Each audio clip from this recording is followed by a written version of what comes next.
जो इसका अनुमान बताने के लिए हमारे साथ जुड़ रहे हैं आशीष चतुर्वेदी और कंचन नौटियाल। कंचन, पहले आप बताइए आईटीसी के नतीजों से क्या स्ट्रीट एक्सपेक्ट कर रहे हैं, कैसे नंबर्स आ सकते हैं? जी, अगर आईटीसी के क्वार्टर वन के नंबर्स की बात करी जाए तो नंबर्स देखिए हमें पॉजिटिव साइड में ही देखने को मिल सकते हैं। सबसे पहले मैं आपकी स्क्रीन पे फाइनेंशियल रख देती हूँ, जिससे आपको पिक्चर क्लियर हो जाएगी कि नंबर वाइज किस तरीके का रिएक्शन हमें कल मार्केट में आता हुआ दिखाई दे सकता है। रेवेन्यू की बात करी जाए तो यहाँ पे देखिए 17,637 के आसपास जो हमें रेवेन्यू है वो देखने को मिल सकता है। इनफैक्ट कंपनी का जो प्रॉफिट है वहाँ पे भी 2% उछाल की जो उम्मीदें हैं वो जताई जा रही है। साथ ही साथ अगर ऑपरेशनल नंबर्स की बात करी जाए तो एबिटा फ्रंट पे तो नंबर्स में हमें एक एक्सपेंशन देखने को मिल रहा है, लेकिन जो मार्जिन है वो ड्यू टू एक दो सेगमेंट्स है उसके वजह से हमें थोड़े से जो कॉन्ट्रैक्ट है वो होते हुए नजर आ रहे हैं। अब इस टाइम पे आपको जो नंबर्स हैं उनसे एक्सपेक्ट क्या करना है उसके बारे में एक बार बात कर लेते हैं। सिगरेट वॉल्यूम्स की बात करी जाए तो देखिए यहाँ पे 3 से 4% का आपको एक उछाल देखने को मिल सकता है। वही अगर सिगरेट के रेवेन्यू फ्रंट में बात करी जाए तो यहाँ पे आप एक्सपेक्ट कर सकते हैं 5 से 6% की ग्रोथ, और एबिटा फ्रंट में आप एक्सपेक्ट कर सकते हैं सिगरेट सेगमेंट से करीब 3 से 4% की ग्रोथ। वहीं अगर एफएमसीजी के रेवेन्यू की बात करी जाए तो यहाँ पे भी अनुमान ये लगाया जा रहा है कि 5 से 6% की ग्रोथ हमें देखने को मिल सकती है। लेकिन यहाँ पे देखिए रूरल कंजप्शन को देखते हुए जो एफएमसीजी के मार्जिन है वो हमें करीब 150 से 200 बेसिस पॉइंट्स तक कॉन्ट्रैक्ट होते हुए नजर आ सकते हैं। वही एग्री रेवेन्यू की बात करी जाए तो यहाँ पे देखिए जो इजाफा है वो जबरदस्त देखने को मिला है।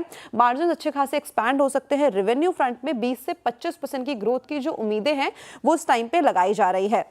साथ ही साथ अगर इनका पेपर बिजनेस देखें तो यहाँ पे थोड़ा सा जो बिजनेस है वो हमें सबड्यूड देखने को मिल सकता है। लेकिन ओवरऑल अगर हम नंबर्स की बात करें तो नंबर्स फ्रंट पे हमें पॉजिटिव साइड में देखने को मिला है। ओके, नंबर्स पॉजिटिव साइड में आ सकते हैं। अभी तक एचयूएल के नंबर अच्छे आए हैं। तो एफएमसीजी के नतीजों की बात करें तो काफ़ी मिक्स्ड आए हैं। एचयूएल के नंबर अच्छे आए हैं, नेस्ले और कोलगेट के हमने देखिए काफ़ी ख़राब।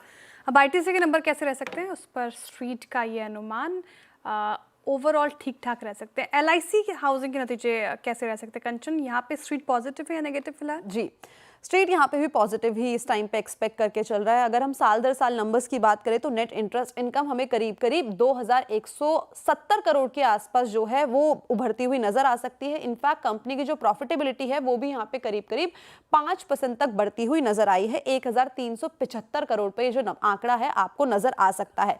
लोन ग्रोथ की बात करी जाए तो देखिए साल दर साल यहाँ पे 8% अपसाइड का अनुमान लगाया जा रहा है, और जो पूरा का पूरा प्रोडक्ट मिक्स है वो भी हमें स्टेबल साइड में देखने को मिल सकता है। एनुअलाइज क्रेडिट कॉस्ट की बात करी जाए तो ये भी हमें 20 बेसिस पॉइंट्स तक इस क्वार्टर में जो है वो बढ़ती हुई नजर आ सकती है। इनफैक्ट यील्ड्स और साथ ही साथ जो मार्जिन्स हैं इसमें अगर हम देखें वाई ऑन वाई बेसिस पे तो यहाँ पे एक बढ़त देखने को मिली है, लेकिन सीक्वेंशियल बेसिस पे जो अभी हमने रेट कट देखा था उसके चलते एक डिक्लाइन देखने को मिल सकता है। ये एक्सपेक्टेशन लगाई जा रही है।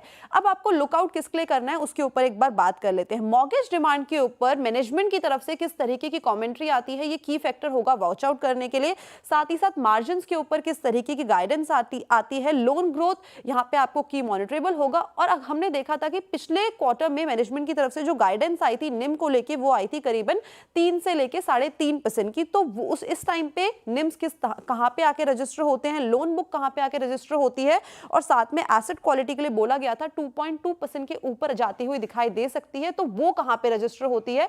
लेकिन ब्रॉडली नंबर्स स्टेबल है। ब्रॉडली नंबर स्टेबल आ सकते हैं। फिलहाल मैनेजमेंट की कमेंट्री और गाइडेंस पे नजर रहेंगे। शुक्रिया कंचन आईटीसी के नतीजे पे बातचीत करने के लिए।